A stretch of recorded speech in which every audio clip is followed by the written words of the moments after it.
serial killer strikes, it is usually a random act of violence. Of course, the randomness complicates the investigation if the police aren't aware that the killer was a stranger to the victim. So they may only focus on the usual suspects, which sometimes leads to the conviction of the wrong person. If it is known that a serial killer is active in the area, everyone, including the police, can be whipped into a panic.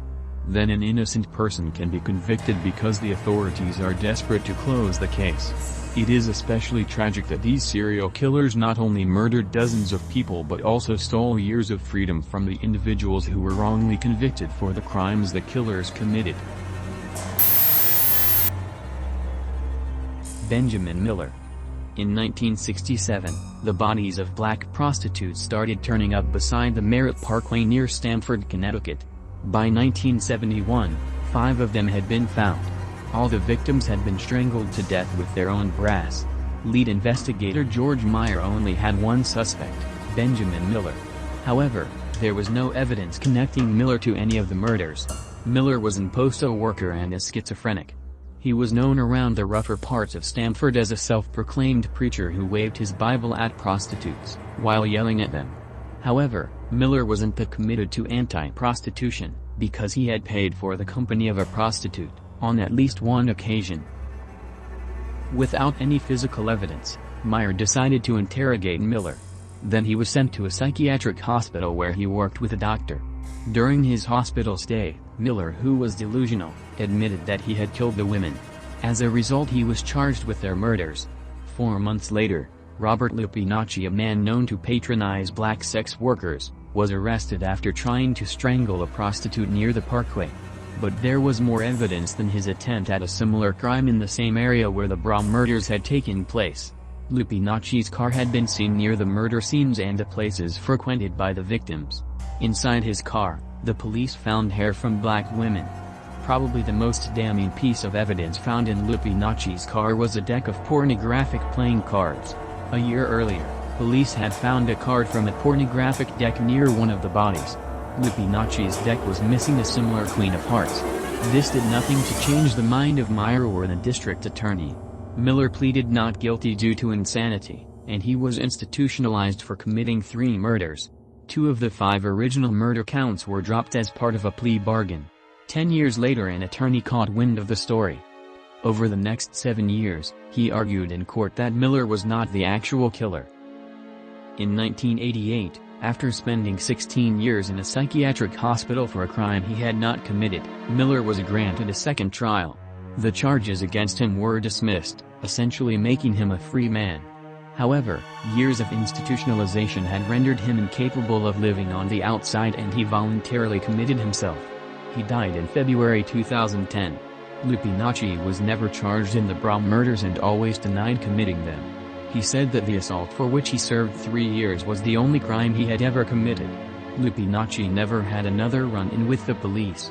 He died from natural causes, in February 2014. As for Meyer, the man who was responsible for Miller being imprisoned, he never wavered in his belief that Miller was the murderer. Eventually, Meyer became the chief of police in Stamford. He died in November 2014. William Avery.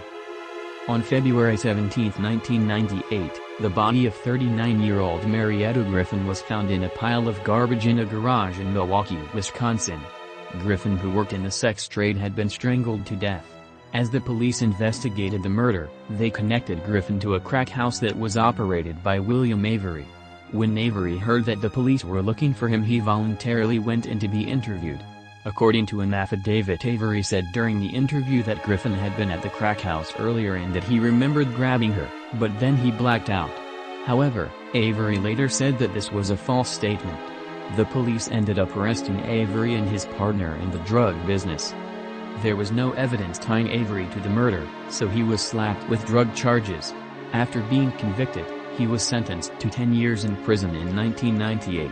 In 2004, 6 years into his sentence, Avery was charged with first-degree reckless homicide after jailhouse informants said that Avery had admitted to murdering Griffin.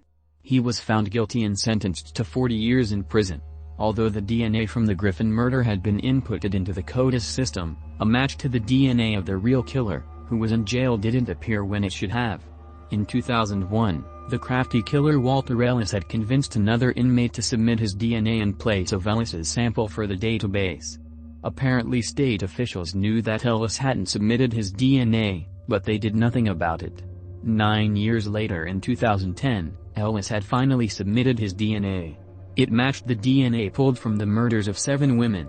At that time, Avery wrote to the district attorney and asked for the DNA from the Griffin murder to be retested. The DA arranged it, and sure enough, it linked Ellis to the murder. Avery was released from prison in May 2010. He sued and won a settlement of over $1 million. Meanwhile, Ellis pleaded guilty to killing 7 women over a 21-year span. He died in prison in 2013. Anthony Cappazzi. Between December 1983 and July 1984, a series of rapes occurred in Delaware Park, which is located in Buffalo, New York. The women said that the rapist grabbed each of them from behind and threatened them with a gun. After each rape, he would tell the woman to stay on the ground for another 10 to 20 minutes after he left. Then he'd simply run off. Without much in the way of suspects, a year passed without an arrest. Then a former police officer saw Anthony Cappazzi, who is diagnosed with schizophrenia, acting strangely at a coffee shop less than 1.6 kilometers from where the rapes had taken place. Cappazzi looked similar to a general description given by the women. The police brought Cappazzi to the station and placed him in a lineup. Multiple victims identified him as the man who had raped them. However, there were a few glaring problems.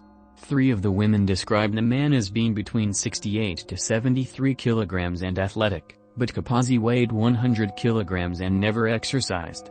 Cappazzi also had a 7.6 centimeter scar above his left eye that was very prominent, yet not one victim mentioned it. With no physical evidence, like the gun used in the rapes, Cappazzi was charged with 3 sexual assaults. In 1987, based on the testimony of the victims, he was found guilty of 2 of the rapes and acquitted of the 3rd. He was sentenced to 11 to 35 years in prison. As Cappazzi wasn't the actual bike path rapist, the rapes didn't stop. In fact, the violence escalated to murder in 1990. Another killing was committed in 1992. In 1997, Cappazzi was able to start applying for parole. However, for parole to be granted, he had to admit what he had done and show remorse for it. As Cappazzi wasn't the one who had committed the crimes, he felt that he couldn't do that. Every 2 years, he applied for parole and was denied, 5 times in all. Then a woman was murdered near a bike path in Buffalo in September 2006. It was committed 16 years to the day that another woman had been strangled with a piece of rope just off a bike path. That sparked the police's interest. The police also knew that the first murder in 1990 was connected. To look for leads, they dug out the files on the 2 previous murders and noticed similarities between the murders and a series of unsolved rapes. They quickly realized that one man was responsible for the crimes. It also dawned on them that Cappazzi was probably an innocent man sitting in prison while the real bike path rapist was still on the loose and active. In the case file from one of the rapes, detectives saw that one victim had written down the license plate of the attacker's car. At the time, the police had followed the lead and the owner of the car had an alibi. However, when they returned to re-interview the owner of the car years later, he admitted that he hadn't been in possession of his car at the time of the rape. Instead, his nephew Altimia Sanchez had been driving the vehicle. Sanchez, who also matched the description given by the rape victims, was arrested. His DNA was tested, linking him to the 3 murders and multiple rapes. Cappazzi's lawyers got the courts to order the DNA from his cases to be tested. At first, the hospital thought the rape kits had been lost or destroyed. But luckily for Cappazzi, the samples were found in a drawer. After they were tested, it proved that Cappazzi was innocent and Sanchez was the real bike path rapist. Cappazzi received a settlement from New York State of $4.25 million. Although he and his family thought this was great, it would never replace the 22 years he had lost. Sanchez admitted to committing 3 murders and a dozen rapes. In 2007, he was sentenced to 75 years to life in prison for the 3 murders. The statute of limitations had run out on the rapes.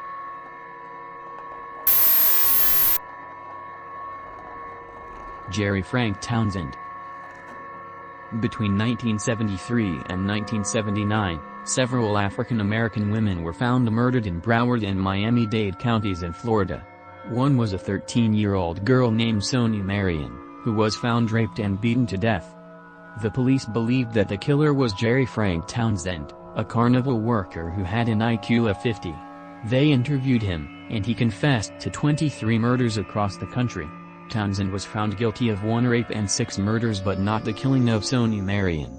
He had been tried but was acquitted. For the other crimes, he was given 7 concurrent life sentences. However, Townsend wasn't the killer, so the real murderer was free to hunt. It's believed that a further 10 women and children lost their lives due to the wrongful conviction. In 1988, the Sun-Sentinel ran a story alleging that Eddie Lee Mosley was a very likely suspect in 40 rapes and a dozen murders, including the killings for which Townsend had been convicted. Mosley was mentally disabled. At 13 he had dropped out of school where he was still in the 3rd grade due to his dysfunctional behavior. As an adult, he had worked as a junkman and been arrested several times for sex crimes. He was charged with 3 counts of sexual battery after dozens of women identified him as their rapist. Although Mosley was found innocent by reason of insanity, he was confined to a psychiatric hospital for years in the 1970s. During that time the rapes and strangulations stopped around Fort Lauderdale. When he was released the crimes occurred again. Finally, in 1988, Mosley was confined to a mental hospital again. He was linked by DNA to the deaths of at least 8 women. However, he was found incompetent to stand trial and was never charged.